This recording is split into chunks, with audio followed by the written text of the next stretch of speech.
Európai Unió egy nagyon ambiciózus célt tűzött ki 2050-re, az első karbonsemleges kontinens szeretne lenni.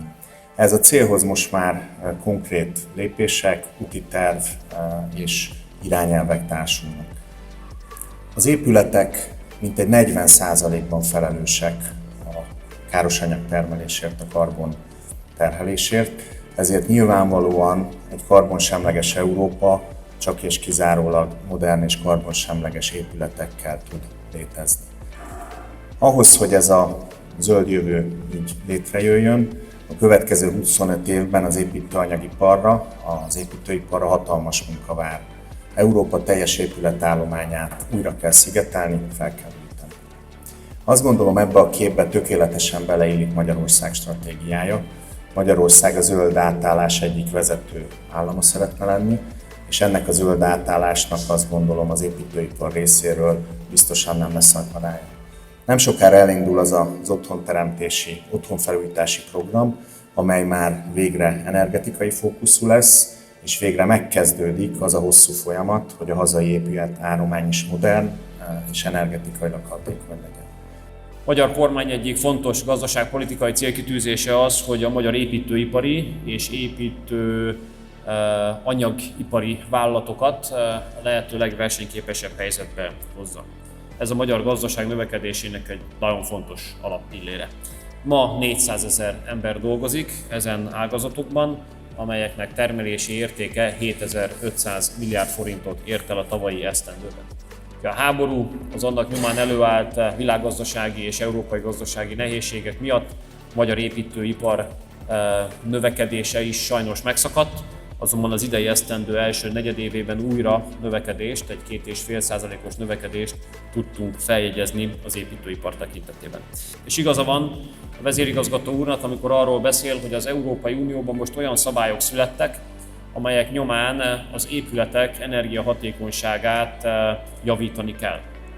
És igaza van a vezérigazgató úrnak abban is, hogy amennyiben a magyar épületeket, középületeket és lakóépületeket hőszigetelni tudjuk, energiahatékonnyá tudjuk tenni, akkor egyrészt a környezetünket védjük meg, másrészt 2 milliárd köbméter gázzal kevesebbet kell felhasználni. Ha én mellé teszem a Paks 2 beruházást, amely 3 milliárd földgáz felhasználásától tud megszabadítani minket, akkor mindjárt ott vagyunk, hogy az épület energiahatékonyság javítása és a paksi beruházás sikere esetén a magyar földgáz importnak mindegy 60%-ától már is meg tudtunk szabadulni.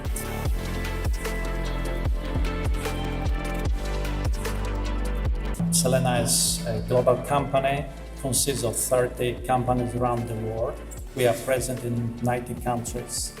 Selena is producer of construction materials around the world. We are specialized in the PU foam, sealants, various kinds of adhesives, insulation systems, waterproofing, and we are constantly striving to enlarge our portfolio of products. This is why we decided to make a partnership with Masterplast, which is expert in mineral wool in Europe.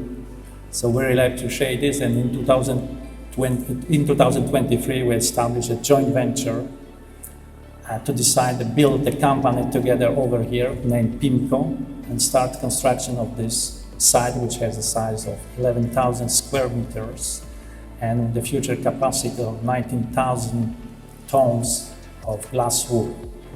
So which will provide us a good supply for our customers which are interested in development of future improvement of thermomodernization. We are really pleased to be here.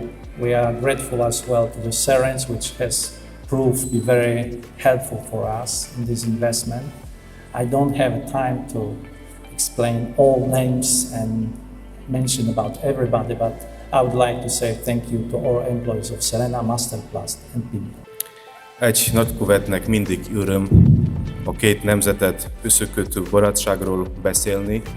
Ez így a Lengyelország és Magyarország esetében, de ezzel a szavak akkor nyernek értelmet, ha a barátság valós együttműködésben nyilvánul meg.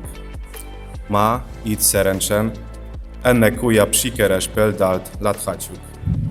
A lengyel befektető, a Selena Group új üzeme magyar embereknek ad munkát, és különös előnyökkel járul haza a város és a régió fejlődéséhez. Fontos, hogy a lengyel-magyar és a taggabb regionális együttműködés, például a Visegrádi csoportban, konkrét tettekben is megmutatkozon. Itt Szerencsen egy olyan gyár fog épülni, amely nincs máshol az országban. Tehát erre nagyon büszkék lehetünk, és két óriás jelentőségű cég fogja ezt építeni, hiszen a Masterplus csoportról csak 2 gondolat, tőzsdén prémium kategóriában jegyzett cégről beszélünk, és ez a csoport a közép-kelet-európai régió legnagyobb magyar többségi tulajdonában lévő építőanyag gyártó és forgalmazó vállalata, és itt építenek Szerencsen, nekünk hatalmas üzenet, és a Selenáról csak annyit mondanék, hogy a világ negyedik legnagyobb építőipari szerelőhab, vagy a közismertettebb nevén Purhab gyártójának az egyike, és ők itt összefogtak, és mi ennek nagyon-nagyon örülünk, és egyébként ezt gondolom, hogy a lengyel-magyar barátságnak is egy szimbolikus helye lehet, azért a turizmus ne felejtsük el, mert Tokaj-hegy alján vagyunk, és rengeteg lengyel vendég érkezik a régióba, és úgy gondolom, hogy ez a közös gyár ezt is tudja erősíteni, arról nem is beszélve, hogy a klímapolitikai céljaink tekintetében is milyen fontos ez. Büszkék vagyunk rá, hogy a magyar gazdaságot úgy tudtuk erősíteni az elmúlt időszakban, közben a károsanyag kibocsátásunk csökkent, 90-hez képest 37%-kal, 2030-ig ezt 50%-ra szeretnénk növelni, és ez a gyár környezetbarát módon szeretne majd működni. Elektromos kemencét fog használni, az alapanyag a körforgásos gazdaság szemléletében fog előállításra kerülni és felhasználásra kerülni, nagyon nagy mértékben az újrahasznosítási aránya, úgyhogy mi ezt nagyon-nagyon vártuk.